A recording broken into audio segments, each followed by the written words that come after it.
राजकीय jubilee inter college Gorakhpur से मैं डॉक्टर विनाशपति तिवारी, प्रवक्ता गणित, माध्यमिक शिक्षा विभाग उत्तर प्रदेश के इस ऑनलाइन शिक्षण कार्यक्रम में बच्चों एक बार पुनः आपका स्वागत है।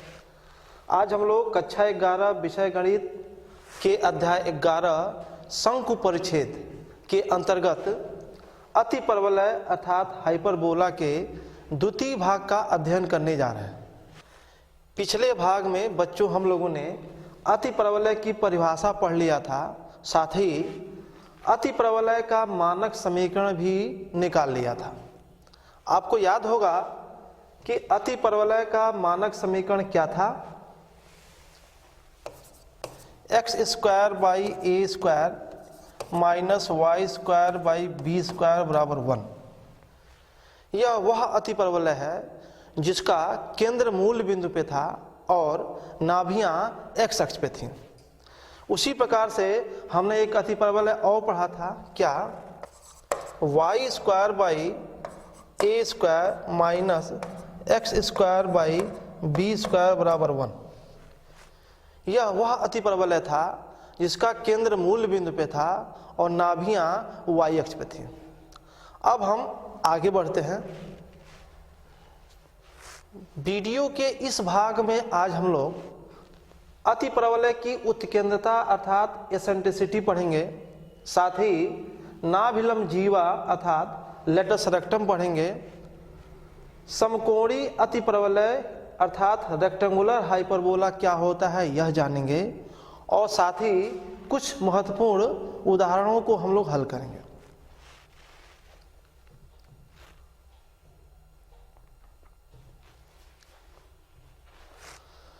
बच्चों, आज के इस वीडियो लेक्चर की शुरुआत हम एक बहुत ही महत्वपूर्ण कॉन्सेप्ट से कर रहे हैं। संयुग्मी अक्ष पर अतिपरवलय के वास्तविक अंतःखंड का नहीं होना। मतलब यहाँ यह कहा जा रहा है कि संयुग्मी अक्ष पर अतिपरवलय द्वारा कोई भी वास्तविक अंतःखंड नहीं होता है। इसको समझते हैं, देखिए कैसे। अतिपरवलय का समीकरण क्या था? X square by A square minus Y square by B square बराबर 1। याद करिए, यह अतिपरवलय का केंद्र है, यह अनुप्रस्थ अक्ष है और यह संयुग्मी अक्ष है। आप फिगर में देख सकते हैं कि अतिपरवलय इस शीर्ष से राइट साइड में है और इस शीर्ष के लेफ्ट साइड में है। बीच में अतिपरवलय की कोई भी वास्तविक शाखा हमको दिखाई नहीं दे रही है, अर्थात जो संयुग्मी अक्ष है उससे अतिपरवलय का कोई भी वास्तविक अंतःखंड दिखाई नहीं दे रहा है। लेकिन इस बात को हम लोग एनालिटिकली भी देखना चाहेंगे। देखिए कैसे। अतिपरवलय के समीकरण में अगर हम X square by A square का मान निकालें तो कितना होगा? 1 plus Y square by B square.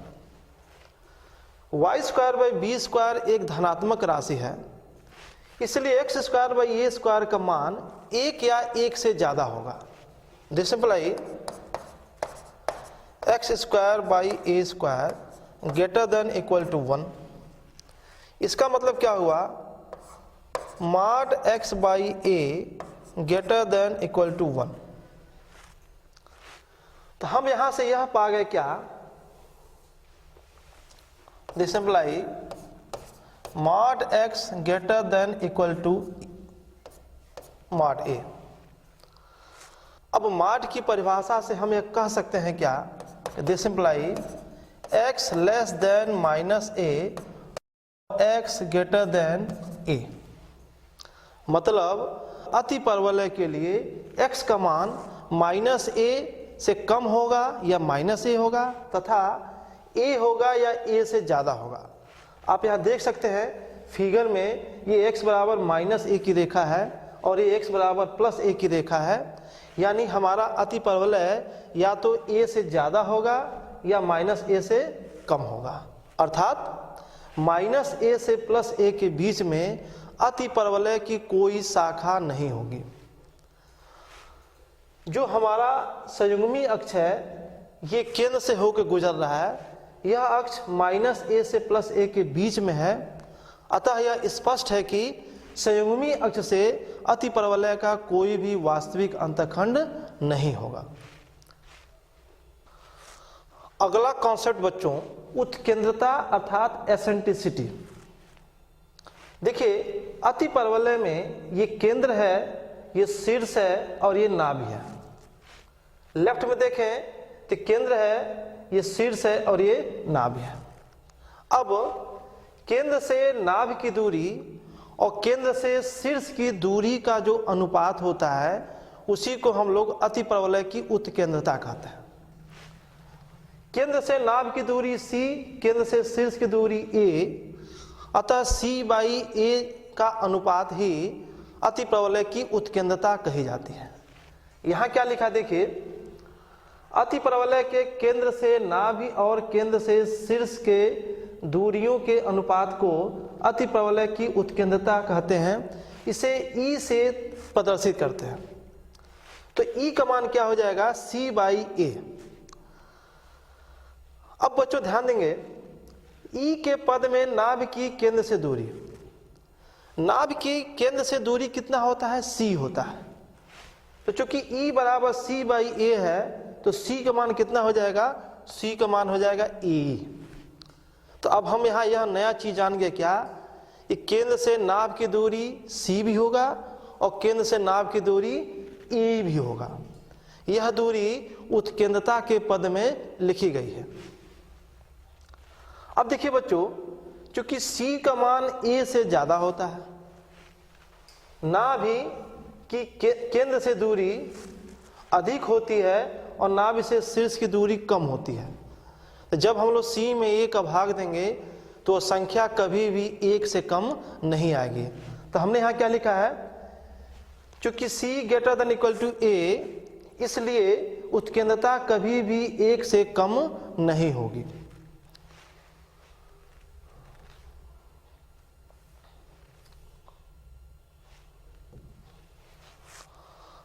अगला बहुत ही महत्वपूर्ण कॉन्सेप्ट, नाभिलंब जीवा लेटस रेक्टम। इसको समझते हैं कि क्या होता है। अतिपरवलय की नाभियों से होकर जाने वाली और अनुप्रस्थ अक्ष पर लंबवत रेखाखंड जिसके अंत बिंदु अतिपरवलय पर हो को अतिपरवलय की नाभिलंब जीवा कहते हैं।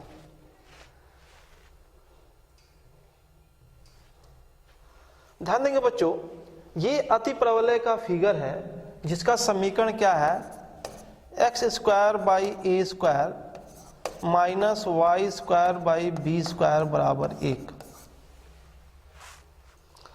हमसे कहा जा रहा है कि अनुप्रस्थ अक्ष पर लंब, हमको एक रेखाखंड लेना है जो अनुप्रस्थ अक्ष पे लंब हो, और कहा जा रहा है कि नाभियों से होकर जाने वाले। तो हमें एक ऐसा रेखाखंड बनाना है जो नाभियों से गुजरे और अनुप्रस्थ अक्ष पे लंब हो। ध्यान देंगे, इस रेखाखंड को देखिए, यह रेखाखंड अनुप्रस्थ अक्ष पे लंबवत है, मतलब ये 90 डिग्री का है और साथ ही यह नाभि से गुजर रहा है। एक इधर भी होगा नाभिलंब जीवा, इसकी भी खासियत क्या है, ये भी 90 डिग्री पे है, नाभि से गुजर रहा है और अनुप्रस्थ अक्ष पे लंबवत है। हमें इस नाभिलंब जीवा की लंबाई ज्ञात करनी है। इसे मैं कहूं यल और इसे मैं कहूं यल'। हम मान लेते हैं कि नाभिलंब जीवा की लंबाई 2l है। ये l पूरा नाभिलंब जीवा है। ऊपरी भाग को हम यल मान लेते हैं, नीचे वाला भाग भी यल होगा, क्योंकि अनुप्रस्थ अक्ष के दोनों तरफ अतिपरवलय सममित होता है। अनुप्रस्थ अक्ष के ऊपर जितना होगा उतना ही अनुप्रस्थ अक्ष के नीचे अतिपरवलय का भाग होगा। माना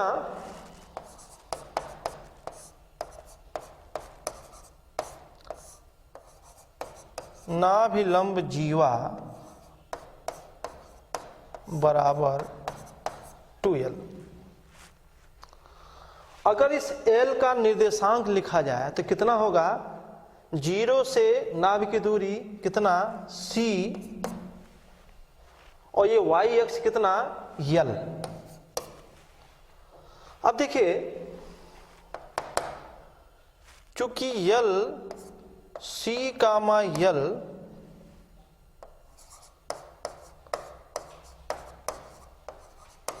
अति परवलय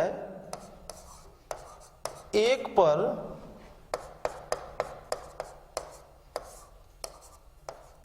स्थित है, यह बिंदु C कामा L अति परवलय पर ही स्थित है, अतः यह अति परवलय के समीकरण को संतुष्ट करेगा। तो हम बिंदु C कामा L को अति परवलय के समीकरण में भर देते हैं और देखते हैं हमें क्या मिलता है। देखिए this imply X square by A square मतलब C square by A square minus Y square by B square, तो L square by B square बराबर 1। यहां से बच्चों देखिए L square by B square का मान कितना हो जाएगा C square by A square और -1, मतलब C square minus A square upon A square.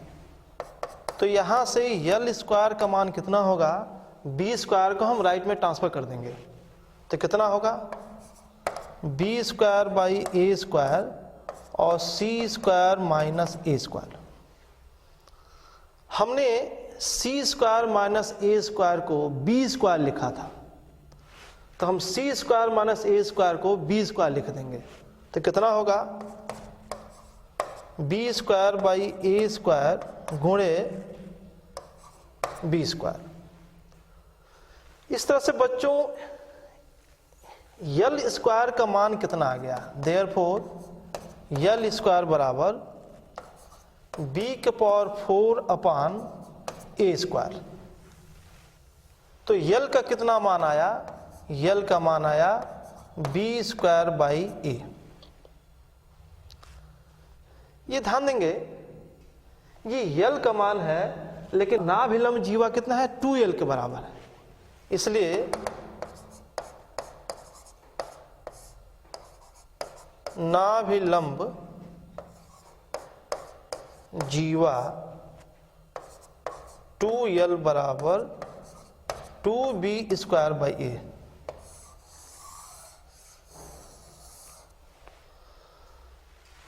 अगर पूछा जाए कि अर्धनाभिलंब जीवा बताइए तो अर्धनाभिलंब जीवा यल के बराबर होगा, वो कितना होगा, वो होगा बी स्क्वायर बाई ए। पूछा जाए नाभिलंब जीवा बताइए तो नाभिलंब जीवा कितना होगा 2l, कितना होगा 2b स्क्वायर बाई ए। बच्चों आपको यह रिजल्ट याद होना चाहिए। हम आगे बढ़ते हैं। अगला एक बहुत ही महत्वपूर्ण कॉन्सेप्ट समकोणी अतिपरवलय अर्थात रेक्टेंगुलर हाइपरबोला। बच्चों यहां क्या लिखा है, एक अतिपरवलय जिसमें a बराबर b हो समकोणी अतिपरवलय अर्थात रेक्टेंगुलर हाइपरबोला कहलाता है। हाइपरबोला में a बराबर b कर दीजिए, ऐसा करने से जो हाइपरबोला आपको दिखाई देगा उसे हम लोग कहते हैं समकोणी अतिपरवलय अर्थात रेक्टेंगुलर हाइपरबोला। देखिए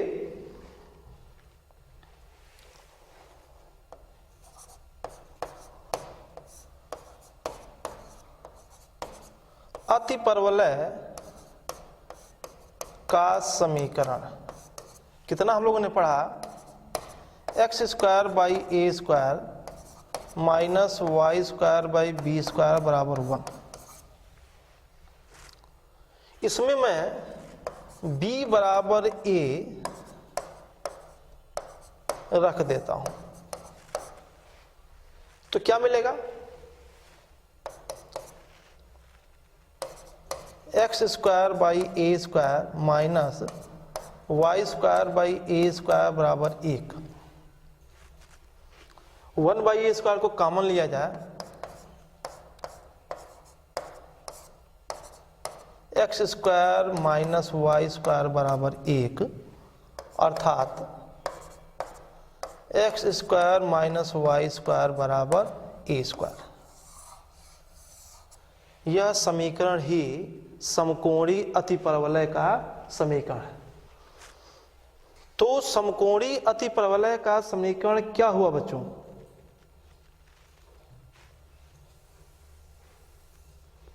तो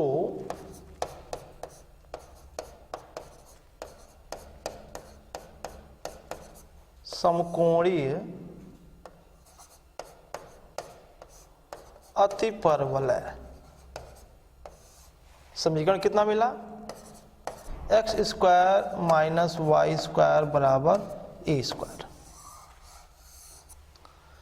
यहां पर बच्चों एक बात विशेष ध्यान देने का है कि वृत्त का समीकरण X square plus Y square बराबर ए स्क्वायर होता है, जिसका केंद्र मूल बिंदु है और त्रिज्या ए है। इसी प्लस के जगह पे अगर माइनस कर दिया जाए तो वृत्त नहीं बल्कि अतिपरवलय का समीकरण बन जाता है, जिसे हम समकोणी अतिपरवलय कहते हैं। तो यहाँ भ्रमित मत होइएगा, यह वृत्त का समीकरण है और यह समकोणी अतिपरवलय का समीकरण है। अब बच्चों हम कुछ उदाहरण हल करते हैं। देखिए, उस अतिपरवलय का समीकरण ज्ञात कीजिए जिसके शीर्ष प्लस माइनस 2,0 और नाभियां प्लस माइनस 3,0। उदाहरण देख के समझ में आ रहा है कि शीर्ष और नाभियां एक्स अक्ष पे ली गई हैं, तो हमें जो अतिपरवलय का फिगर दिखाई देगा वह एक्स अक्ष पे बना होगा। कैसे?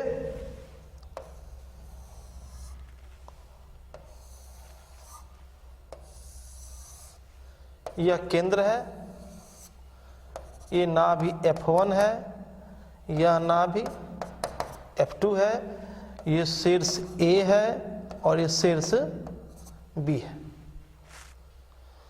अब इस अतिपरवलय का समीकरण कितना होता है? X square by A square minus Y square by B square बराबर 1। हम जानते हैं कि शीर्ष कितना होता है? शीर्ष होता है कितना? प्लस माइनस a,0 और शीर्ष हमें दिया कितना है? Plus minus 2,0। इसका मतलब क्या हुआ? a का मान कितना होगा? a का मान हो जाएगा 2। नाभियां कितनी होती हैं?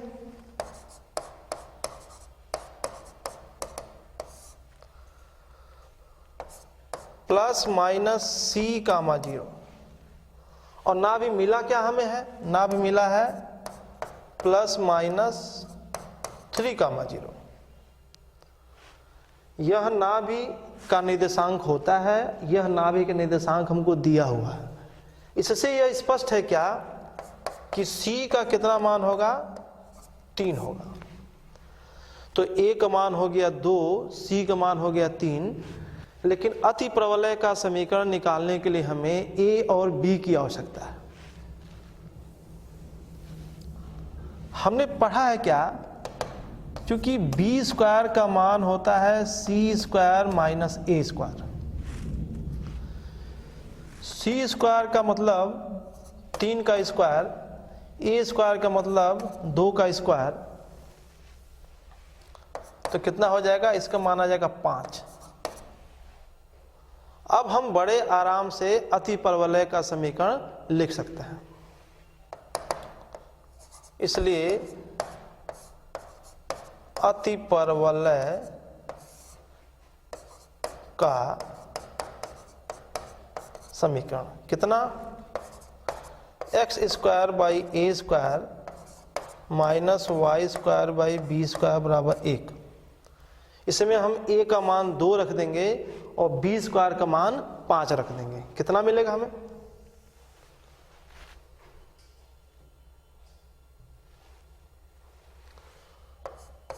दिस इम्प्लाई एक्स स्क्वायर 2 का वर्ग माइनस वाई स्क्वायर। ध्यान देंगे हमें b स्क्वायर लिखना है, यहां b स्क्वायर का मान 5 आया हुआ है, तो इसका मान हम रख देंगे 5 बराबर 1, दिस इम्प्लाई एक्स स्क्वायर बटे 4 माइनस वाई स्क्वायर बटे 5 बराबर 1। यही बच्चों हमारे अति परवलय का समीकरण है। अगला उदाहरण देखिए बच्चों, उस अति परवलय का समीकरण ज्ञात कीजिए जिसके शीर्ष 0, ±5 और नाभियां 0, ±8 हो।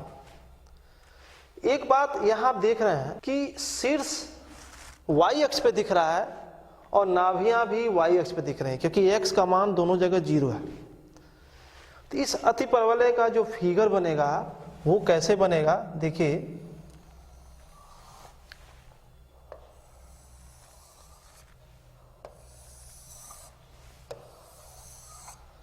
ये x अक्ष, ये y अक्ष, ये केंद्र, एक नाभि यहाँ, एक नाभि यहाँ, एक शीर्ष यहाँ, ये नाभि F1, ये नाभि F2, ये शीर्ष A और ये शीर्ष B। ध्यान देंगे अति परवलय का समीकरण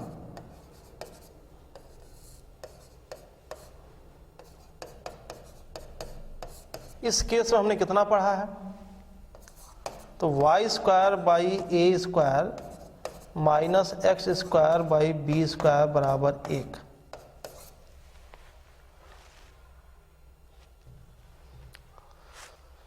प्रश्न में देखिए शीर्ष दिया गया है 0 ±5। शीर्ष होता कितना है, 0 ± a। शीर्ष दिया कितना है, 0 ±5। इन दोनों को देख के ये लग रहा है कि यह शीर्ष होता है, यह शीर्ष दिया है। हम कह सकते हैं क्या कि a बराबर 5। अच्छा, नाभियां कितनी होती हैं, नाभियां होती कितनी, 0 ± c, और नाभियां दी कितनी गई हैं, 0 ± 8। दिस इम्प्लाई, इन दोनों को देख के लग रहा है कि c का मान कितना होगा, 8 होगा। तो c का मान हो जाएगा 8। अति परवलय के समीकरण में हमको a चाहिए और b चाहिए, लेकिन हमारे पास a है और c है, हमें b की जरूरत है। तो हम लोगों ने b को कैसे डिफाइन किया था, लिखा था चूंकि b स्क्वायर बराबर c square minus a square. c square का मतलब 8 का स्क्वायर, a स्क्वायर का मतलब 5 का स्क्वायर, मतलब 64 माइनस 25 39। तो b स्क्वायर का मान आ गया 39। तो b का कितना मान होगा, b का मान हो जाएगा √39।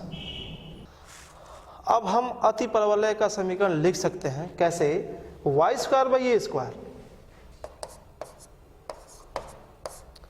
a का मान कितना था, a का मान था 5, तो 5 का वर्ग minus X square by B square. b का मान कितना है, कड़ी में 39, इसका वर्ग बराबर 1। तो हमें अति परवलय का समीकरण क्या प्राप्त हुआ, इसलिए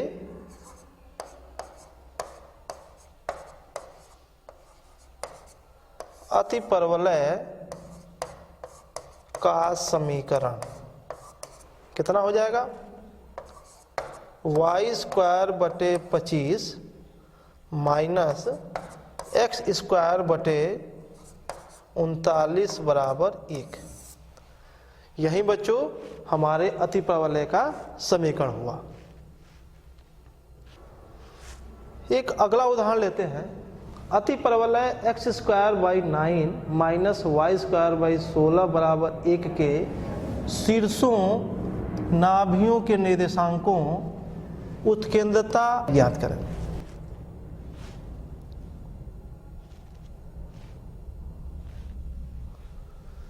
देखिए अति परवलय का समीकरण क्या है, एक्स स्क्वायर बटे 9 माइनस वाई स्क्वायर बटे 16 बराबर 1।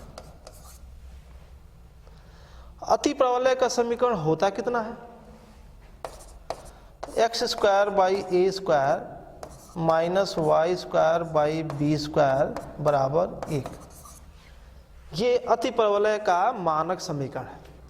हम अगर 1 और 2 की तुलना कर दें 1 तथा 2 से, तो क्या मिलेगा हमें मिलेगा ए स्क्वायर बराबर 9 और बी स्क्वायर का मान मिलेगा 16। तो हम कह सकते हैं क्या, दिस इम्प्लाई ए बराबर 3 और बी बराबर 4। ए और बी का मान आ गया। अब हम अगला मान निकालना चाहेंगे सी का मान। अगर ए बी सी का मान निकल गया तो यहां हमसे जो कुछ भी पूछा जा रहा है हम सबका मान बता सकते हैं। देखिए क्योंकि बी स्क्वायर का मान होता है सी स्क्वायर माइनस ए स्क्वायर, मान भरेंगे तो बी स्क्वायर का मान 4 का वर्ग सी स्क्वायर माइनस ए स्क्वायर तो 3 का वर्ग, यानी सी स्क्वायर का मान हो जाएगा 16 धन 9, यानी सी स्क्वायर का मान हो जाएगा 25, तो सी का मान हो जाएगा 5। सबसे पहली चीज जो हमसे पूछी गई है वह है शेष। इस अति परवलय का शीर्ष क्या होता है, प्लस माइनस ए कामा 0। हमें बस ए का मान उठा के यहाँ भर देना है। कितना होगा, प्लस माइनस ए का मान है 3 तो 3 कामा 0। ये आपका उत्तर आ गया। दूसरा क्या पूछा गया है, नाभियों के निर्देशांक। नाभियां कितनी हैं, निर्देशांक क्या होता है इसका, प्लस माइनस सी कामा 0। सी का मान हमने कितना निकाला है 5 यहां भर देंगे तो नाभियां कितनी आ जाएंगी, प्लस माइनस 5 कामा 0। उसके बाद से क्या पूछा गया है, हम सी का मान यहां लिख लेते हैं ताकि हमें दिखाई देता रहे। सी बराबर है 5। तीसरी चीज क्या पूछी गई है, उत्केंद्रता। उत्केंद्रता क्या था, सी बाई ए को ही हमने उत्केंद्रता कहा। तो उत्केंद्रता